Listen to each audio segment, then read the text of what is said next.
Nagbabakit pa din. Oo. Pero sa Sideline.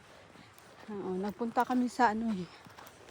Nagpunta kami doon sa ano, inayos niya yung air purifier. Oo. Tapos nag-order siya ng filter. Hala! Alam mo magkano kinita namin? Oo. 650. Oh. Kaya nga. Maano lang. Tawag dito. Madali lang pag ganun. Look at this guys. This is a nice shady area. O nag-ano sila, naghabas. Naggapas sila dito ng ano, no? Yung mga tabi-tabi. Kasi, Pangit din mag-hike kasi ngayon, sobrang init. Alam kung bakit eh. Yung kasi mga maano ahas- na, madamo. Yung mga ahas naglipa na ngayon kasi ang init. Alam mo ba last year, hike kami ng asawa ko.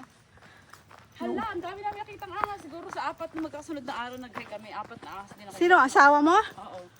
Ay, naku. Yan ang ayaw ko. Ang daming ahas. Kaya ayoko pumunta sa Red Butte kasi doon talaga maraming rattlesnake. Rami doon.